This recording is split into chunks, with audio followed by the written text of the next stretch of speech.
اور ہم دیہاتی لوگ ہیں، دیہاتی لوگ ہم جو ذمہ دار ہوتا تھا نا وہاں، وہ مراسی کو پیسے دیتا تھا، مراسیوں کو پیسے دے کر کہتا تھا جاؤ ڈھول بجاؤ اور جا کے بتاؤ کہ یہ بڑا یہ اس طرح اس طرح اس طرح اس طرح اس طرح میری جا کے پبلسٹی ہوگی۔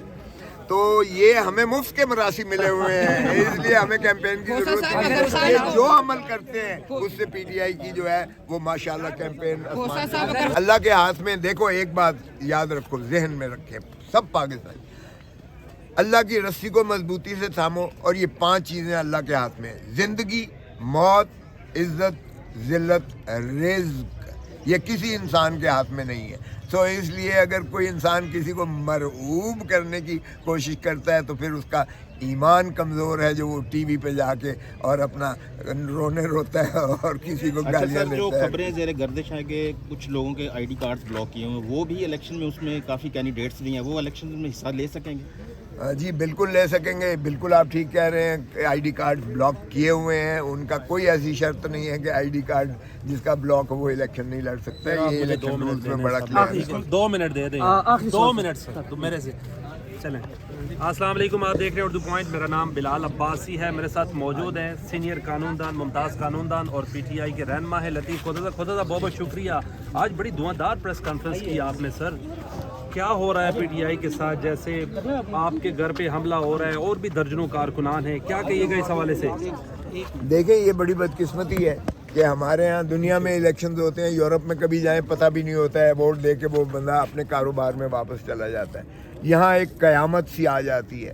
یہ پاور پالیٹکس میں بدقسمتی سے چل رہے ہیں۔ دھرتی ماں جو ہے اس وقت بلیڈ کر رہی ہے، خون رس رہا ہے ہمارے پاکستان کی معیشت کا، پاکستان کی ریاست کا ہمارا جو حشر ہو رہا ہے، اور ہمیں یہ اس چیز کا پرواہ ہی نہیں ہے۔ حالانکہ اس کا واحد حل یہ ہے کہ جمہور عوام کو ان کا حق دیں۔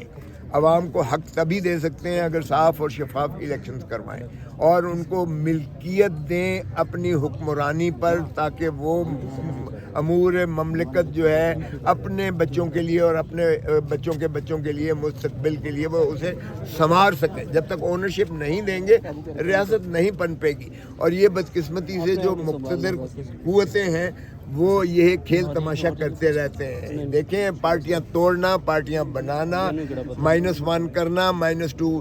پہلے مشرف نے بھی آپ کو یاد ہوگا کہ اس نے -1 کا فارمولا کیا تھا کہ پیپلز پارٹی بے نظیر اور مسلم لیگ نون نواز شریف نے جاوید ہاشمی کو اپنی جگہ پہ صدر بنا لیا تھا، اور پاکستان پیپلز پارٹی نے 4 پیس بنا کر پاکستان پیپلز پارٹی پارلیمنٹیرین بنا کر مخدوم امین فہیم کو صدر بنا دیا، اور راجہ پرویز اشرف سیکرٹری جنرل بن گئے تھے۔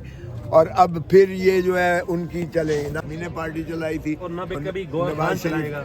نہیں، دیکھیں گور خان صاحب نے تو خود کہہ دیا کہ کل بھی وہ تھے، عمران خان تھے، آج بھی ہیں اور آئندہ بھی رہیں گے۔ وہ ان کی نمائندگی کر رہے ہیں، گور نے کہا ہے، گور نے کوئی ایسی اخفا نہیں رکھی ہے بات۔ تو اس لیے خدا را بند کر دیں یہ کھیل تماشا، جو بھی اس کو سمجھ رہے ہیں کہ اس طرح سے پارٹی بنائی جائے۔ آئی پی پی بنا دیا آپ نے، اس میں سے نکال کے پیپلز پارٹی میں سے پیپلز پارٹی پارلیمنٹیرین بنا دی، نیشنل پیپلز پارٹی بنا دی۔ اسی طرح مسلم لیگ نون میں سے آپ نے پتہ نہیں جنیجو لیگ بنائی، پتہ نہیں قاسم لیگ بنائی، پتہ نہیں کون سی لیگیں بنائی، اور اب پی ٹی آئی میں آپ نے ایک پشاور میں بیٹھ کے وہ جو ہے پی ٹی آئی پی بنا دی، پارلیمنٹری۔ یار بند کرو یہ مذاق عوام کے ساتھ، یہ 25 کروڑ عوام کے ساتھ کھلواڑ ہو رہا ہے۔ یہ جمہوریت کے ساتھ کھلواڑ نہیں ہے، یہ پاکستان کے ساتھ کھلواڑ ہو رہا ہے، پاکستان کو کمزور۔ آپ کو عدالتیں تو ریلیف دے رہی ہیں، وہی آپ کی کمپین ہے، کیا اسٹریٹجی ہے؟ خان صاحب سے ملاقات ہوئی ہے، ان کی باڈی لینگویج کیسی ہے سر؟ خان ہی از فائٹنگ فٹ۔ وہ کہتا ہے مجھے جو مرضی کر لیں، سارے پاکستان کی جیلیں پھروا لیں، نہ میں ڈیل کروں گا، نہ میں نے ملک چھوڑنا ہے۔ اس لیے میں عوام کو حقیقی جمہوریت دلا کر ہی رہوں گا، اور وہ اس معاملے میں بالکل پرعزم ہے۔ اس کی کوئی ایسی جو ہے اس کے ذہن میں بالکل۔ بے نظیر بھٹو کی ڈیل ہوئی، آپ موجود تھے،